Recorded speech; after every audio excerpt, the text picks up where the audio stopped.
The Ghost Note. Amara felt like a ghost in the hallways of her own high school. Her voice, once a loud and joyful thing, had shrunk to a whisper, lost somewhere between the slammed lockers and the sidelong glances.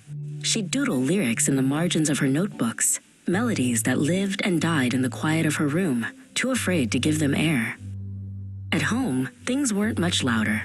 Her grandmother, Imani, was a woman of deep, comforting silences. She'd watch Amara with knowing eyes, her hands busy mending old clothes, the hum of the sewing machine a steady rhythm in their small apartment. One afternoon, Imani stopped her sewing. "There's a box in the closet," she said, her voice raspy but warm. "Belonged to your granddad. I think it's time you opened it." Inside, nestled in velvet, was a beautiful, worn acoustic guitar. A note was tucked under the strings, for the music that needs to be heard.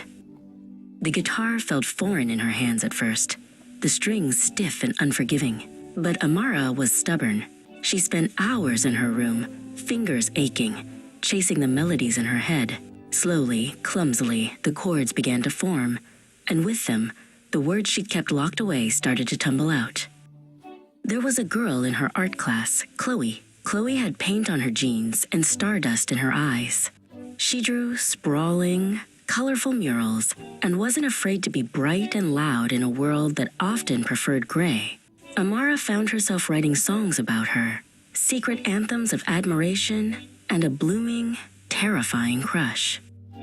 Chloe noticed Amara's doodles. "Are those lyrics?" she asked one day, leaning over Amara's desk. Amara's heart hammered against her ribs. She just nodded, unable to speak.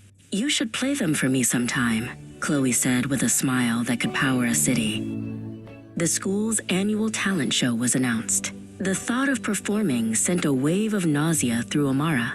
But then she thought of Chloe's smile, of her granddad's note, of the music building inside her, until it felt like it would break her ribs. She signed up, her hand shaking as she wrote her name. The night of the show, the stage lights felt like interrogators. Her hands were slick with sweat. She saw Imani in the front row, her quiet strength, a lighthouse in a sea of faces. Then she saw Chloe, who gave her a thumbs up and that brilliant city-powering smile. Amara took a deep breath, closed her eyes, and played. The first chord was shaky, but the second was stronger. And then she sang. She sang about feeling invisible, about the brilliant colors of a girl in art class, about finding a voice in the 6 strings of a guitar. Her voice, raw and real, filled the auditorium. When the last note faded, there was a moment of stunned silence, followed by an eruption of applause. Amara opened her eyes, breathless. She hadn't just played a song, she had told them who she was. Later, Chloe found her backstage. "That was you," she said, her eyes shining. All of it. It was beautiful. And for the first time, Amara didn't feel like a ghost. She felt like a song. Colors sparkle in your design, brush strokes water wide.